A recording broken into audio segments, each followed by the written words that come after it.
I made it clear we expect China and everyone to abide by the international rules, and America will never allow Iran to acquire a nuclear weapon. We're pressing hard to close this. The deal we have structured would free the hostages, halt the fighting, provide security to Israel, and allow us to significantly surge humanitarian assistance to the Palestinians who've suffered terribly in this war that Hamas started. They've been through hell. So many innocent people have been killed. Good afternoon. If I didn't say anything, this would go on all afternoon, for good reason. Mr. President, it is an honor to welcome you back to the State Department. On day one of this administration, you shared a few things with me. You told me something that we long discussed, reminded me that American engagement, American leadership is essential. If we're not engaged, if we're not leading, you said, someone else is likely to be doing it, and probably not in a way that advances our interests or values. Or maybe no one's doing it, and then we're likely to have a vacuum filled with bad things before it's filled with good things. But the other thing you told me, Mr. President, was that there's a greater premium than ever before on finding ways to cooperate, to coordinate, to work with other countries if we're going to get done what we need to get done for the American people. And so you instructed me, you instructed all of us to get out there, to rebuild, to rejuvenate, even to reimagine our alliances and partnerships. And I remember what you told me then. You said, we don't know when this is going to make a difference, when we're going to need these friendships, these partnerships, but someday, some way, somewhere, they're going to be critical for advancing the national interest. And that's exactly what the men and women of this department have done. And we've been able to carry out that charge for two reasons. First, the people you see before you, and so many others who are out in the field at our embassies and consulates. You said when you came here 4 years ago that the leadership of diplomats of every stripe doing the daily work of government is essential, and they proved it. That daily work has become nightly work, 24/7, 7 days a week, hammering out agreements, jumping into action in crisis, creating opportunities for our citizens around the world, producing expert advice for you and your team at the White House. Everyone here knows this work can be tough. It's often not very glamorous, but it makes us stronger. It makes the world a better place. And we simply couldn't do it without the extraordinary men and women that you have before us, as well as our remarkable partners in government, starting with the great White House team led by Jake Sullivan, my friends and colleagues from across the administration, the Secretary of Defense, Samantha Power at USAID, the Secretary of the Treasury, Commerce, and so on. All of these partnerships that we built and built with their teams have made a difference. So to all of my colleagues, thank you. Thank you for your friendship. Thank you for your partnership. There's one other reason that we've been able to re-engage and rejuvenate our diplomacy. Mr. President, that's you. You have never wavered in the conviction that when America leads, when America engages, there is little we cannot accomplish, and that this country remains a force for good, a force for progress around the world. Your unshakable belief in the promise of America has inspired me for more than 20 years. It's inspired so many people in this department and around the world. Simply put, it's been the privilege of my lifetime to work for you, to work with you, to work with this extraordinary team that you've assembled. And it's the honor of a lifetime to be able to introduce, one more time, the 46th President of the United States, Joe Biden.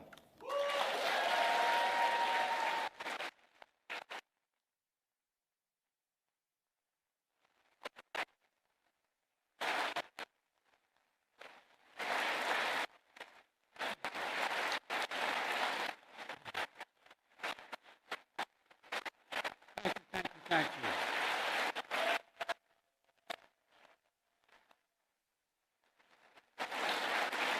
Thank you.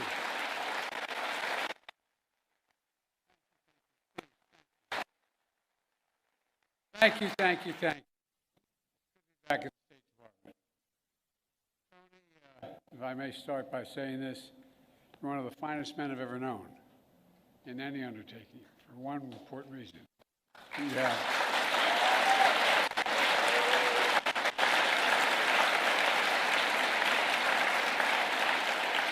You're not only brilliant, you have incredible character. You have character. You have more integrity than almost anybody I know. Thank you for always sticking with me. Appreciate it. Folks, I'm grateful for his counsel and his friendship as well, but I also want to thank the members of my cabinet and the members of the Congress who are here today, and to all our diplomats and development experts, service members, and intelligence professionals. Many of the achievements we're going to discuss today were the result of your hard work, and that's not hyperbole, it's true. Thank you, thank you, thank you, thank you for your extraordinary service. You know, I come here to the State Department to report on to the American people on the progress we've made in the last 4 years in our foreign policy and our presidency. I've said many times, we're at an inflection point. The post-Cold War period is over. A new era has begun.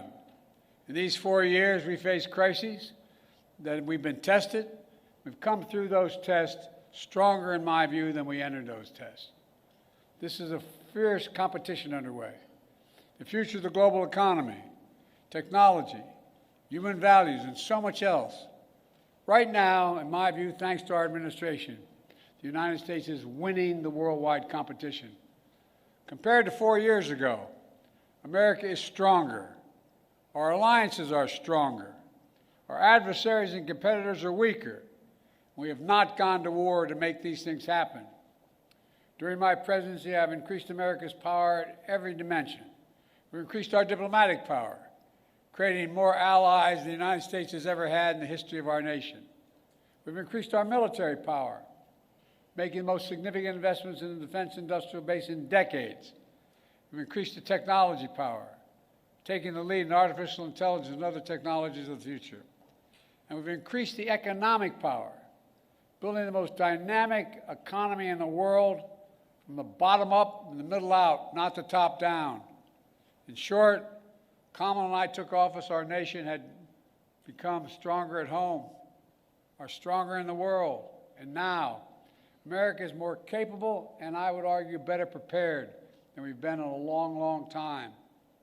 While our competitors and adversaries are facing stiff headwinds, we have the wind at our back because of all of you. This is what we're heading into. And over the next administration, that's what we're handing it to. Today, I want to lay out what we've done, the opportunities we've created for America, and those opportunities going forward. Today, I can report to the American people our sources of national power are far stronger than they were when we took office. Our economy is booming, although there's more work to do. Our technologies, from artificial intelligence to biotech, quantum, and to advanced semiconductors, they're the envy of the world. And we have made the most significant investments in America and the American workers since the New Deal. To rebuild our roads and bridges, our ports and airports, clean water systems, affordable high-speed internet, and so much more. To build American manufacturing, to make advanced semiconductors, which we invented here at home. We made the largest investment in climate and clean energy ever anywhere on Earth in the history of the world, spurring nearly $500 billion in private sector investment. We've also significantly strengthened the defense industrial base, investing almost $1.3 trillion in procurement and research and development. In real dollars, that's more than America did in any 4-year period during the Cold War. This is going to ensure that we're fully equipped to fight and win wars, which is also the best way to deter wars in the first place. Today, I can report to the American people Our alliances are stronger than they've been in decades. NATO is more capable than it's ever been, and many more of our allies are paying their fair share. Before I took office, 9 NATO allies were spending 2% of their GDP on defense. Now 23 are spending 2%. And look at the Indo-Pacific. We've made partnerships stronger and created new partnerships to challenge China's aggressive behavior and to rebalance power in the region. We did it, what few thought was possible, to build the first ever trilateral partnership between the United States, Japan, and South Korea. Then another among the United States, Japan, and the Philippines, drawing closer our Pacific allies to defend our shared security and prosperity. We brokered a defense pact known as AUKUS among the United States, Australia, and the United Kingdom, connecting the Atlantic and Pacific allies as only America is able to do. And we've taken the Quad to the next level. The United States, Japan, Australia, and India. When we had that first meeting, I was dumbfounded when they all called and said, "Can we do this at your house?" I think I'm kidding. My wife said, "No problem." It was during the UN meeting, and we thought we were going to do it in New York, but they wanted to do it in Delaware. I said, "Why?" I said, "We can know, then people will know we're really friends." Our democracy, with vibrant economies, working closely, security, supply chains, technology, and so much more. In the Red Sea, we brought together more than 20 countries to protect civilian ships from attack by the Houthis, defending freedom of navigation in one of the world's busiest waterways. And we have strengthened partnerships all across the Americas, defending democracy, targeting corruption, addressing migration, increasing prosperity, and protecting Amazon rainforest, which captures billions of tons of carbon from the atmosphere every year. Overall, we've reinvigorated people's faith in the United States as a true partner. Today, I can report to the American people, our adversaries are weaker than we were when we came into this job 4 years ago. Just consider Russia. When Putin invaded Ukraine, he thought he'd conquer Kyiv in a matter of days. But the truth is, since that war began, I'm the only one that stood in the center of Kyiv, not him. Putin never has. Think about it.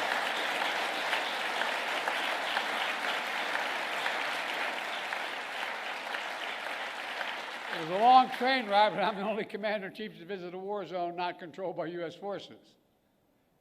We helped Ukrainians stop Putin. And now, nearly three years later, Putin has failed to achieve any of his strategic objectives. He has failed thus far to subjugate Ukraine, failed to break the unity of NATO, and failed to make large territorial gains. But there's more to do. We can't walk away.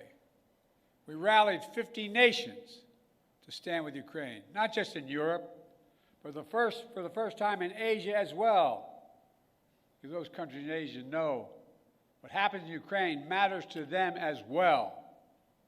We delivered air interceptors, massive numbers of munitions, enacted relentless, unprecedented sanctions to keep Ukraine in the fight. And now Russia is struggling to replace what they are losing on the battlefield and in terms of military equipment and fighters. And the ruble is under enormous pressure. As I saw it, when Putin launched his invasion, I had 2 jobs.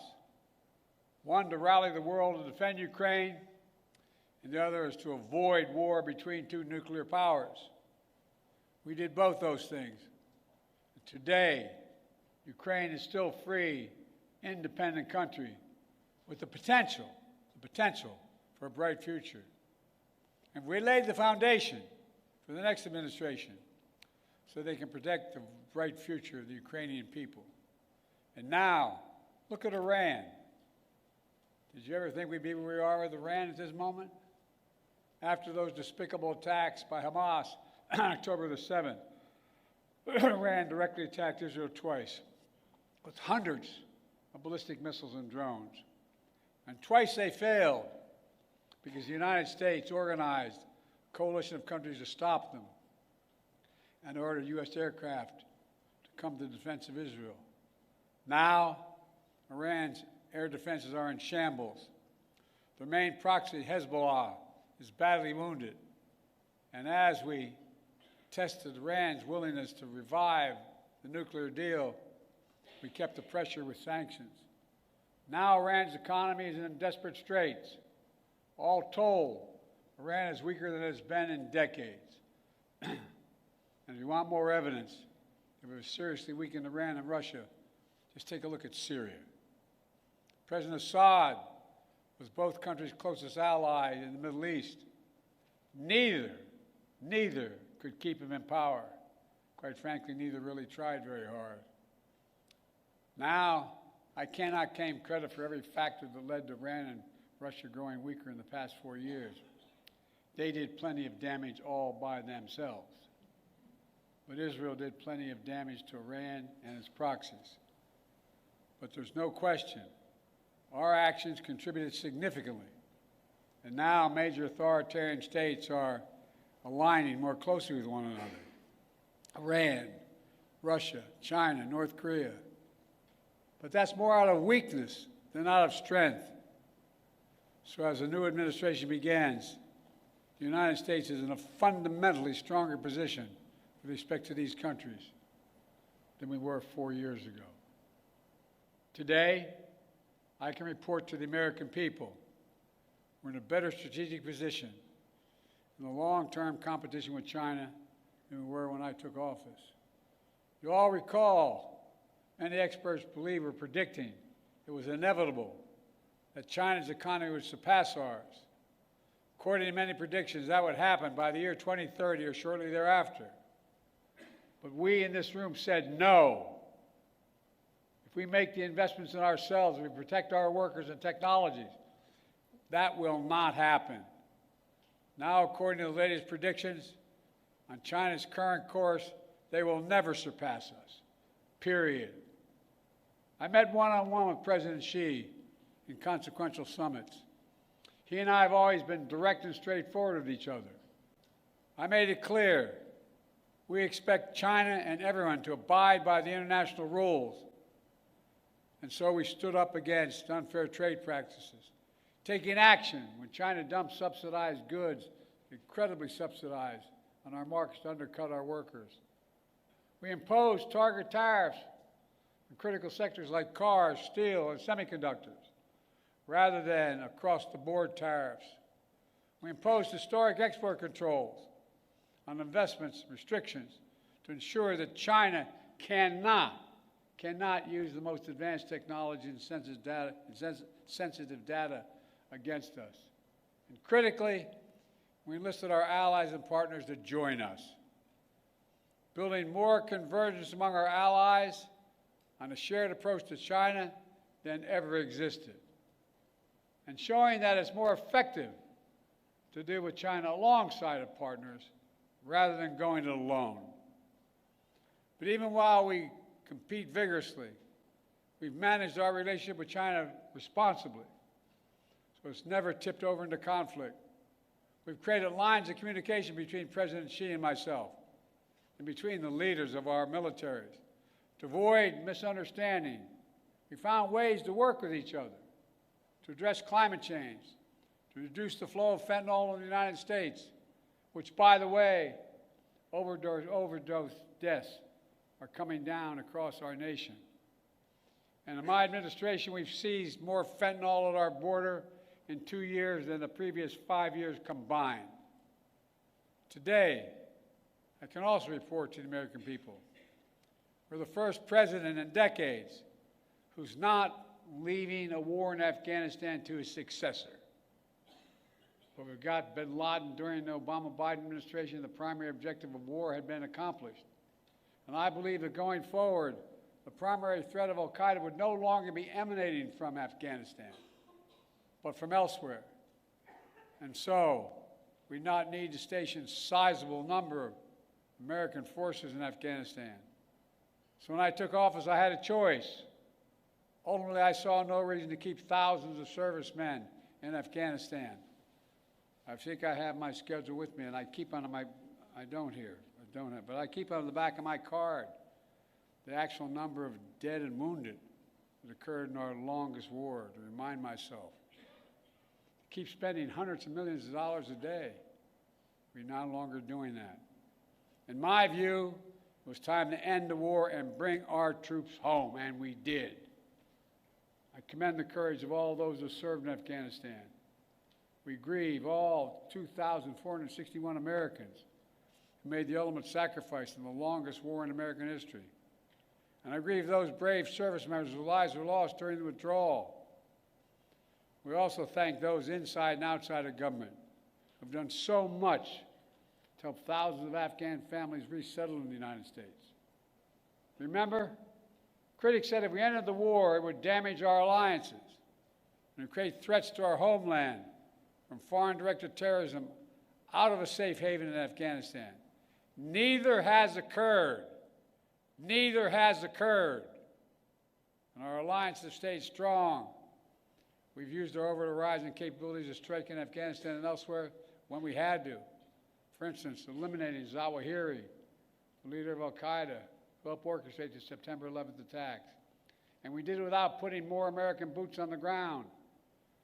And by ending the war, we've been able to focus our energy and resources on more urgent challenges. There is nothing, and I can tell you from my conversations with both Xi and Putin, nothing our adversaries and competitors like Russia and China would have liked more than seeing us to continue to be tied down in Afghanistan for another decade. For all those reasons, ending the war was the right thing to do, and I believe history will reflect that. And from the moment I entered office, I also worked to free as many Americans as possible being held hostage or wrongfully detained overseas. We brought home more than 75 Americans by last count. In some cases, it took months, even years of effort, like the prisoner swap with Russia over the past summer. A feat of diplomacy involving many of you and involving multiple countries who joined complex negotiations at our request. Another example of the power of our alliances. If we did not have these relationships, those women and women would likely still be in prison. And finally, I can report to the American people that we restored our leadership in a range of other generational priorities. When I took office, we were no longer part of the International Climate Agreement. We announced on day one that we would join the Paris Accord, rejoin. And we've led by example. We've conserved hundreds of millions of acres of land and water, more than any president in American history, making investments in clean energy and convincing other nations to join us. Thanks to our efforts, the world has reached the goal of investing $100 billion every year in public and private funds to reduce greenhouse emissions, to drive down the cost of clean energy, to help developing nations adapt to climate change. Our administration has launched a transformative initiative to build high-impact infrastructure in developing nations. It's called PGI. You all know that better than anyone. This is our alternative to what China offers with its massive projects across Africa and beyond. But their approach features no workers' rights, no environmental protections, unmanageable debt, shoddy construction, all in exchange for military access to ports and other exploitative purposes. By contrast, we've leveraged $600 billion and unleashed the private sector to build an infrastructure in order to grow economies and combat climate change. As an example, I was recently in Angola to see a major project being built with the help of American public funding, which brought in even more private investment. We're building the first ever transcontinental railroad across Africa. It will significantly improve the economies of the region, will help farmers transport crops in new global markets, will transport critical minerals that are needed for electric vehicles and semiconductors. China used to control the supply chains in these materials, but not for long. Now, make no mistake, there are serious challenges the United States must continue to deal with in Ukraine, in the Middle East, in the Indo-Pacific.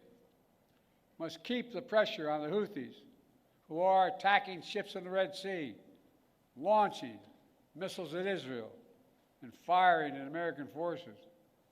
Must deter North Korea as they rattle their saber and draw closer to Russia. And new challenges will certainly emerge in the months and years ahead. But even so, it's clear my administration is leaving the next administration with a very strong hand to play. And we're leaving them in America with more friends and stronger alliances, whose adversaries are weaker and under pressure.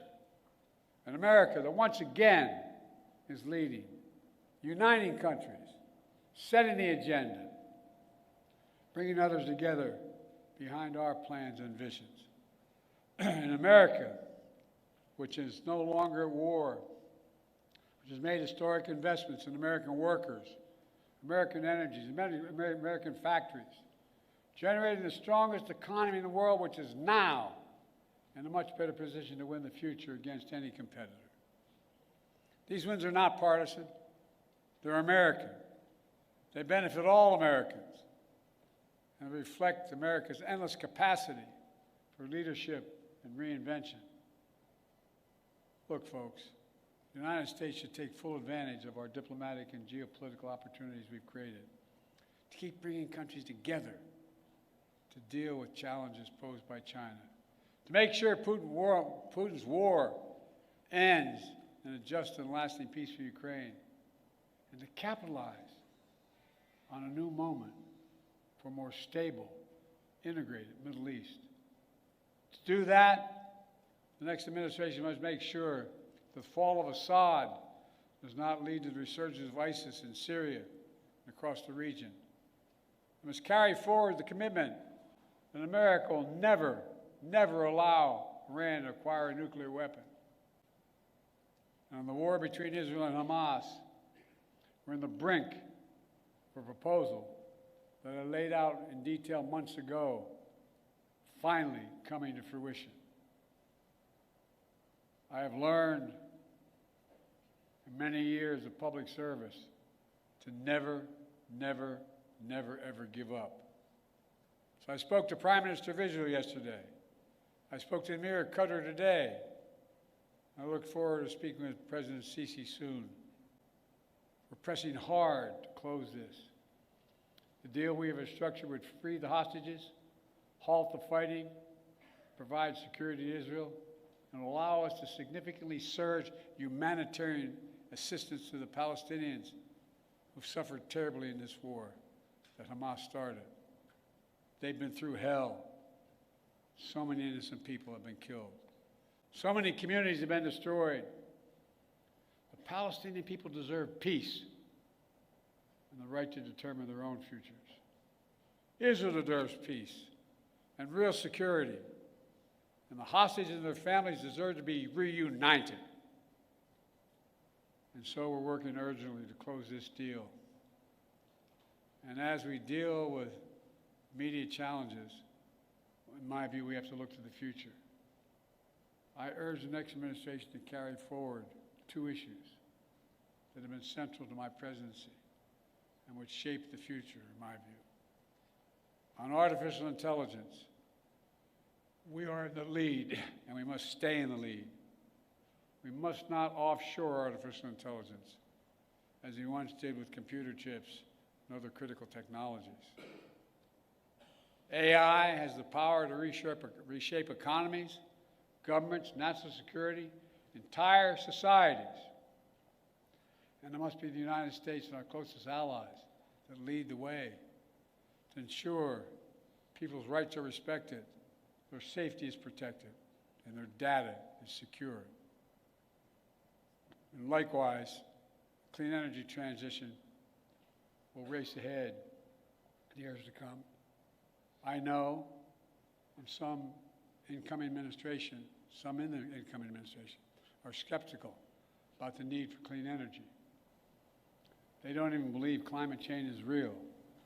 I think they come from a different century. They're wrong. They are dead wrong. It's the single greatest existential threat to humanity. The clean energy transition is already happening. China is trying to dominate the clean energy, manufacturing, critical materials, supply chains. They want to capture the market of the future and create new dependencies. The United States must win that contest, and we will shape the global economy and the planet for decades to come. Let me close with this. Like many of you, I've dedicated a significant portion of my career to our nation's foreign policy. As chair of the Foreign Relations Committee as a senator, vice president for 8 years, and now president of the United States, I put together one of the most competent foreign policy teams, I would argue, in American history, sitting in this room and before my eyes. Throughout my career, the world has undergone tremendous change. But certain things have always held true. At our best, America leads not only by the example of our power, but the power of our example. In the past 4 years, we've used that power, not to go it alone, but instead to bring countries together, to increase shared security and prosperity, to stand up to aggression, and to solve problems through diplomacy wherever possible, and to relentlessly defend democracy, civil rights, and human rights. Because that's who we are. That's who we are. You've heard me say it many times before. We're the only country on earth founded on idea. Every other country is founded on geography, religion, ethnicity, or some other unifying factor. But America was built on an idea, literally, not figuratively. That idea was all women and men are created equal. The idea that has inspired the world for 250 years and counting. We're always reaching to do better, always looking to the future, and at our best, always seeking progress for our people and for people everywhere. It's been the honor of my life to serve as your president. Today, I'm optimistic about our future, as optimistic as I've ever been. Just have to remember who in the hell we are. You've heard me say it many times. We're the United States of America, for God's sake. There is nothing beyond our capacity if we do it together and commit to it. Nothing. So thank you all for all you've done. I hope many of you are going to be staying in the next administration to keep this moving. May God bless you all, and may God protect our troops. Thank you, thank you.